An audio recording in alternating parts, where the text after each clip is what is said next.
A pesar de que en la actualidad uno puede encontrar mucha información acerca de la Wicca, su definición, filosofía, práctica, rituales y escritos, no toda esa información es de fiar, pues es común encontrarse con muchos mitos, verdades a medias, noticias sensacionalistas y fantasiosas, así como muchas mezcolanzas que, lejos de aclarar el tema, lo oscurecen, sobre todo para aquellas nuevas generaciones interesadas en ahondar con rigor sobre el tema. En el video de hoy, el bonobo, acompañado de Robin Skelton, nos aclararán algunas dudas sobre la teoría y la práctica de la Wicca, a través de las preguntas más comunes que la gente se hace sobre ella, con respuestas sencillas que permitirán al lego interesado seguir profundizando más adelante sobre el tema. ¿Nos acompañas?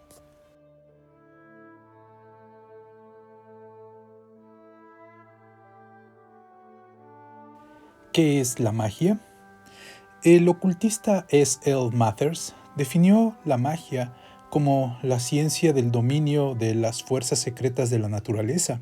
La palabra secreto puede interpretarse en el sentido de que las fuerzas, aunque son naturales, todavía no han sido observadas y clasificadas total y categóricamente, y su manera de actuar sigue siendo misteriosa.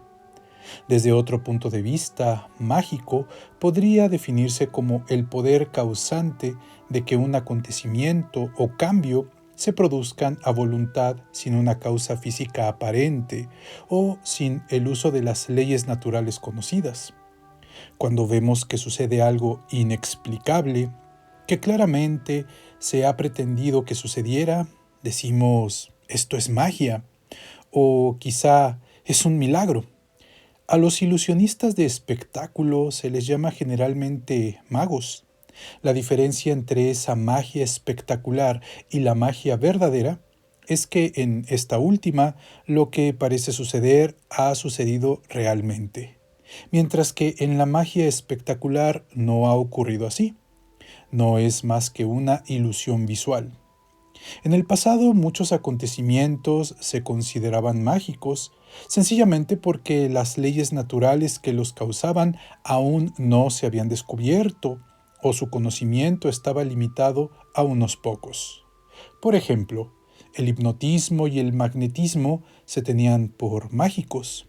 Hasta el siglo XX, mucha gente consideraba la comunicación telepática comprobada como actos de magia. Hoy día, la telepatía es una de las muchas artes que en otro tiempo fueron mágicas y que se han agrupado bajo la denominación de percepción extrasensorial, mientras que el estudio de lo mágico y de fenómenos tales como los fantasmas y los poltergeist pertenece a una nueva ciencia, la parapsicología.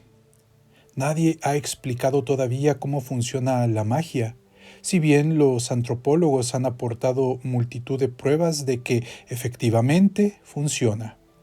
Los brujos pueden practicar la magia con éxito, pero no explicar el proceso mágico, de la misma manera que los filósofos no pueden explicar en qué consiste exactamente la actividad llamada pensamiento.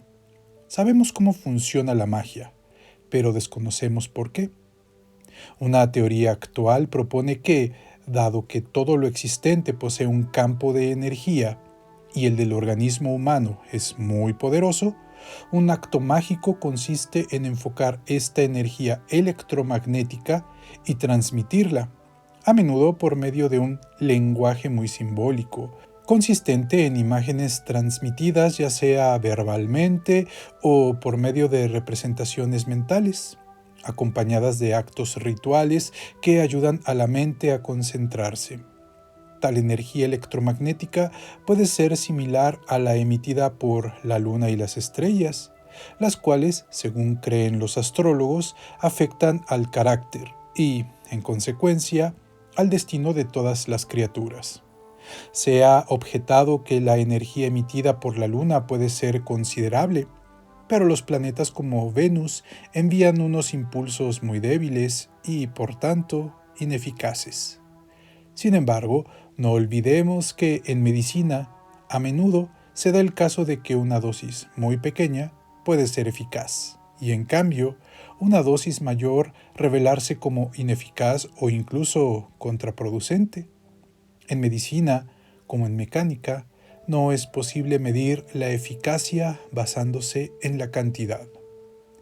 El uso de esa energía a la que se ha llamado fuerza ódica o sencillamente el poder no parece dependiente de ninguna creencia religiosa en particular. La magia no es una peculiaridad de los brujos, ha sido utilizada por los practicantes de todas las religiones, desde las más antiguas a las más modernas. En ocasiones se da el nombre de plegarias o himnos a las fórmulas mágicas, y otras veces se las llama hechizos o encantamientos. Están presentes en el hinduismo, el budismo, el cristianismo, el islam y todas las grandes religiones, en la mayor parte de las cuales las fórmulas mágicas mencionan los nombres de dioses o espíritus, a los que se considera medios para invocar y concretar la energía requerida. La creencia intensa en cualquier cosa produce energía psíquica. Lo que creemos posee realidad para nosotros. Somos aquello que creemos ser. Ya he descrito la religión de los brujos, la cual difiere de otras religiones en la creencia de que todo el mundo posee poderes psíquicos. No es una especie de talento adicional otorgado a unas pocas personas como un acto de generosidad divina o diabólica. Todos los seres poseen campos de energía y, en consecuencia, poder psíquico. La mayoría de ellos utilizan ese poder de un modo inconsciente o intuitivo en sus relaciones humanas, pero algunos aprenden a usarlo de manera consciente y a desarrollar sus capacidades. No sugiero que, dado que toda persona tiene poder, cualquiera puede ser brujo. Como no se me ocurriría decir que cualquiera que tenga pies puede ser un corredor de larga distancia, o todo el que tenga una laringe puede ser un afamado cantante de ópera. Todos tenemos las mismas facultades y obedecemos y usamos las mismas leyes de la naturaleza, pero en cada uno de nosotros ciertas facultades están más plenamente desarrolladas que en otros. El poder mágico no es sobrenatural, no quebranta las leyes naturales, es hipernatural. Las brujas utilizan facultades comunes a todo el mundo, cuya descripción no es fácil, pero podríamos resumirlas bajo la denominación genérica de PES, es decir, percepción extrasensorial. Todos tenemos ciertas facultades telepáticas, pero las brujas las han desarrollado y han conseguido que estén sometidas a la voluntad en vez de al azar. Todos recibimos vibraciones de lugares y personas, pero en el caso de las brujas esta capacidad se ha incrementado. Todos nosotros, tanto si nos damos cuenta como si no, tenemos la capacidad de realizar curaciones psíquicas o por medio de la fe. Esto es algo que los padres hacen con regularidad por sus hijos, y los médicos de cabecera suelen utilizar los placebos, que a menudo son tan eficaces como los fármacos verdaderos. La diferencia entre el uso que un brujo hace de esos poderes y el que hacen otras personas estriba sencillamente en que el brujo actúa dentro del marco de una religión y una disciplina ética, las cuales impiden que esos poderes sean utilizados de una manera irresponsable o que sean perjudiciales. ¿En qué se diferencia la brujería blanca de la negra? Estos términos irritan enormemente a los brujos. Ellos han hecho uso de su derecho legal a la libertad religiosa y se han proclamado seguidores de la religión primitiva. Sin embargo, una y otra vez les plantean la misma pregunta: ¿practica usted la brujería blanca o la negra? La mejor respuesta que he oído es esta: ¿es usted cristiano? Sí. Pues entonces dígame si es un cristiano malo o bueno. La verdad es muy sencilla. Los actos de magia contrarios al credo brujeril, concretado en las palabras ama y no perjudiques a nadie, son erróneos. Son realmente malignos. Los demás actos no lo son. Esto lo reconoció la Iglesia cristiana antes del año 500 después de Cristo. Téngase en cuenta que la legislación de Constantino contra los brujos se concretaba simplemente en que era preciso castigar a los brujos que cometían iniquidades. A los demás no había que hacerles daño. Por desgracia, muchos libros poco rigurosos sobre la brujería, muchos libros de hechizos, recalcan el aspecto sensacional de esta práctica y dedican mucho espacio a explicar cómo se debe maldecir a alguien, cómo atraerle a nuestra esfera de poder o cómo satisfacer la codicia sexual. Por ello, mucha gente cree que los brujos son personas hambrientas de poder que solo piensan en sí mismas. Y algunos que se creen en posesión de poderes mágicos se sienten atraídos por la brujería e incluso se inician en la práctica. Es preciso advertir a tales personas que existe una ley natural, según la cual todo acto de magia repercute por triplicado en quien lo realiza. Uno puede protegerse, pero solo hasta cierto punto. Uno puede lograr un poder considerable, pero solo durante cierto tiempo. La leyenda de Fausto, aunque envuelta en la terminología cristiana y ocultista, puede considerarse un relato sobre un brujo complaciente consigo mismo, arrogante y malicioso. El poder en sí no corrompe, pero el amor al poder y el mal uso que se hace de éste corrompe y destruye. ¿Tienen los brujos una Biblia? No existe un texto único autorizado por el que se rijan las creencias de todos los brujos. Cuando los brujos europeos empezaron a ser perseguidos hacia la época en que empezó a generalizarse el uso de la escritura y la imprenta, dado que evidentemente quienes poseían esas habilidades, los sacerdotes y monjes cristianos, no iban a enseñarlas a los brujos. Las creencias y prácticas de los brujos europeos se transmitían oralmente. Existen algunos escritos acerca de otras tradiciones mágicas y hechicerías, en especial el Atharva Veda de la India. Pero esta colección de conjuros, hechizos y rituales se fundamenta en el panteón hindú y las costumbres sociales indias. Fragmentos de hechizos, encantamientos y rituales de la antigua Asiria y las civilizaciones primitivas de Oriente Medio se conservan todavía. Y por supuesto, es muy numeroso e importante el material existente en las tumbas y papiros egipcios, así como en el Libro de los Muertos tibetanos. La mayor parte de este material es fragmentario, en gran parte ininteligible, y sería preciso modificarlo en grado considerable para que encajara con las creencias y tradiciones de la brujería. El llamado Evangelio de los Brujos que le dio a C.G. Leland, un brujo italiano en la década de 1880, es poco más que una leyenda sobre la existencia de la diosa, que recibe el nombre de Aradia. En definitiva, los brujos carecen de un libro santo. Por otro lado, podría decirse que los brujos no tienen una sola Biblia, sino muchas, pues cada brujo o grupo de brujos posee un libro de las sombras, que es una amplia recopilación de rituales, ceremonias de iniciación, invocaciones, encantamientos, conjuros, conocimiento de las propiedades de las hierbas y las diversas técnicas que usa el brujo o la asamblea de brujos. Parte de este material es tradicional y es transmitido de padres a hijos. Otra parte es el resultado de la investigación y modificación de rituales procedentes de otras culturas ya publicados, o de la misma cultura de los brujos. Debido a la creencia generalizada en los dioses femenino y masculino, la manera similar de entender la práctica de la brujería y la existencia de un simbolismo compartido por todos, estos libros de las sombras suelen ser parecidos, pero también muy a menudo presentan diferencias.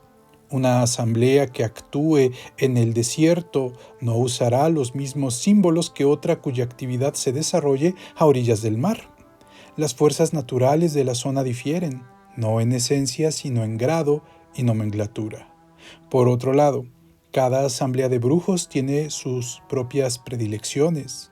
Por ejemplo, algunos se dedican por completo a la curación. Otros se interesan principalmente por la adivinación y el exorcismo. Los hay que practican desnudos y otros lo hacen vestidos. La falta de material escrito en el pasado se explica también por la tradición de destruir su libro de las sombras cuando un brujo o bruja fallece. Por supuesto, en el pasado eso era una precaución juiciosa. También, por tradición, este material se consideraba secreto, y muchas iniciaciones brujeriles todavía incluyen un juramento o voto de secreto. Ahora que los practicantes de la brujería ya no corren peligro de que les persigan legalmente, y cuando ya se ha publicado buena parte del material que antes era secreto, no es necesario seguir manteniendo ese carácter secreto de la práctica a rajatabla. Y el público tiene a su alcance una serie de libros de las sombras utilizados por brujos actuales. Así pues, el investigador curioso puede consultar varios de esos textos, pero nadie, por mucho empeño que pusiera en ello, cotejado y extrayendo todos los puntos de acuerdo, podría obtener una Biblia autorizada, ni siquiera un libro de oraciones comunes. ¿Adoran los brujos al diablo? A esta pregunta solo cabe responder con un no tajante.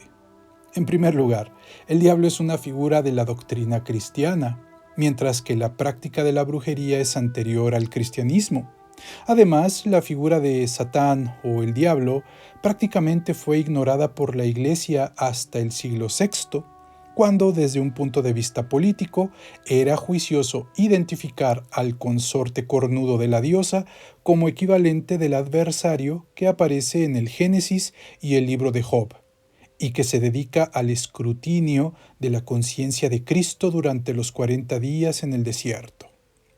Más o menos por esa época, la doctrina de la reencarnación, antes tolerada por la Iglesia, se consideró falsa y se potenció la idea de que el hombre tiene una sola vida, tras la cual le espera la beatitud o el tormento eternos. La imagen del diablo con cuernos y patas de macho cabrío deriva de la imagen del dios Pan y es totalmente ajena a la Biblia. La palabra diablo podría derivar del sánscrito deva, que significa el brillante, o incluso del latín deus, Dios. Los gitanos llaman a Dios Duvel, Old Nick, una de las expresiones populares inglesas para denominar al diablo deriva del dios noruego Nick. En los tiempos en que eran perseguidas, a menudo las brujas confesaban haber tenido relaciones sexuales con el diablo. Ahora sabemos que el tal diablo no era más que el varón que presidía la asamblea, el cual se tocaba a veces con una especie de gorro con cuernos y se ponía un manto de pieles. Desde la antigüedad se ha considerado que el diablo supervisaba muchos de los placeres de la plebe. En algunas de las religiones antiguas, Dionisos y Kernunos promovían el consumo de cerveza y vino. Los puritanos consideraron que el alcohol era obra del diablo. Y también la danza les parecía diabólica. Ahora bien, la danza forma parte integral de las celebraciones brujeriles. Lo cierto es que la Iglesia cristiana, en sus diversas formas, ha hecho al diablo responsable de casi todo aquello que desvía la mente humana de las consideraciones de culpabilidad y la condenación posterior, o bien del ascetismo y la felicidad eterna. Sin embargo, resulta curioso que la Iglesia no haya inventado una diableza, a pesar de que la caída del hombre en el jardín del Edén fue una consecuencia del pecado original de Eva. Pese a todo, la figura de la diosa permanece, por lo menos en el catolicismo, como una importantísima imagen de la divinidad. Pero, ¿y tú qué opinas? ¿Sabías esto acerca de la práctica de la Wicca? No dejes de compartirnos tu opinión y experiencias en la caja de comentarios. Nos gustará leerte e intercambiar ideas. No olvides darnos tu like, suscribirte, activar la campanita de notificaciones y compartir con tus amigos. Saludos y hasta el próximo video.